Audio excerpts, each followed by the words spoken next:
Hi friends, welcome to Priya's food journey. வாங்க friends, இன்றைக்கி நம்ம சில்லி இட்லி எப்படி பண்ணுறதுன்னு பார்க்கலாம்.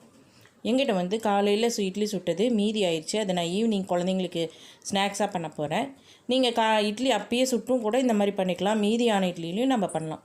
இந்த மாதிரி இட்லியை வந்து 3 பீஸாக கட் பண்ணிவிட்டு அதை மறுபடியும் நம்ம இந்த மாதிரி 3 பீஸாக கட் பண்ணிக்கலாம். எல்லா இட்லியும் இந்த மாதிரி கட் பண்ணி எடுத்துக்கலாம். கொஞ்சம் இந்த ஷேப்லேயே போட்டால் தான் கொஞ்சம் நல்லாயிருக்கும். ரொம்ப குட்டியாகவும் இருக்கக்கூடாது, ரொம்பவும் பெருசாக இருக்கக்கூடாது. எல்லா இட்லியும் கட் பண்ணியாச்சு. இப்போ நம்ம இதை பொரிச்சு எடுத்துக்கலாம். எண்ணெய் காஞ்சிருச்சு. கொஞ்சம் கொஞ்சமாக போட்டு நம்ம பொரிச்சு எடுத்துக்கலாம். நிறைய போட வேண்டாம், எல்லாம் ஒட்டிக்கும். அப்புறம் இந்த மாதிரி நல்ல ப்ரௌன் கலரில் வரணும்.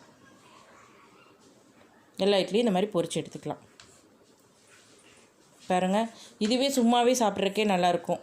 நல்ல மொறுன்னு இருக்கும். குழந்தைங்களுக்கு இப்படி சாப்பிட்றது கூட ரொம்ப பிடிக்கும்.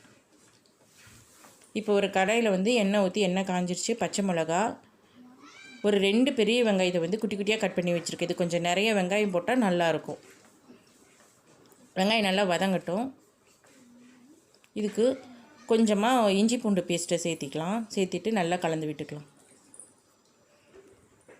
குடமிளகாய் வந்து குட்டி குட்டியாக கட் பண்ணி வச்சுருக்கேன். அதையும் நம்ம இதில் சேர்த்திட்டு நல்லா கலந்து விட்டுக்கலாம். நல்லா வேகட்டும் குடமிளகாய்.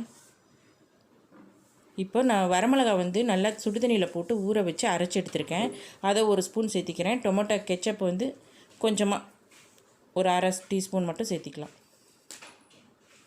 சேர்த்திட்டு இதுக்கு தேவையான உப்பு சேர்த்திக்கலாம். ஆல்ரெடி இட்லியில் உப்பு இருக்கும், லைட்டாக சேர்த்திக்கோங்க. இந்த பொரிச்சு வச்ச இட்லியையும் நம்ம இதில் சேர்த்திட்டு நல்லா கலந்து விட்டுக்கலாம். எல்லாம் நல்லா மிக்ஸ் ஆகி வரணும். பாருங்க, சூப்பரான சில்லி இட்லி ரெடி ஆயிடுச்சு. இதை நம்ம ஒரு பவுலில் ட்ரான்ஸ்ஃபர் பண்ணிடலாம். இந்த மாதிரி எடுத்து வச்சுட்டு இதுக்கு மேலே கொத்தமல்லி தழை வந்து குட்டி குட்டியாக கட் பண்ணி வச்சுருக்கேன். அது மேலே இது மேலே தூவிடலாம். சூப்பரான சில்லி இட்லி ரெடி ஆயிடுச்சு பாருங்கள். இந்த வீடியோ உங்களுக்கு ரொம்ப பிடிச்சிருந்தா சப்ஸ்கிரைப் பண்ணுங்கள் ஃப்ரெண்ட்ஸ். சப்ஸ்கிரைப் பக்கத்தில் இருக்கிற பெல் பட்டன் அழுத்துங்க. அப்போ தான் நான் எப்போல்லாம் வீடியோ போடணும் உங்களுக்கு நோட்டிஃபிகேஷன் வரும் friends. Tata, bye bye, take care.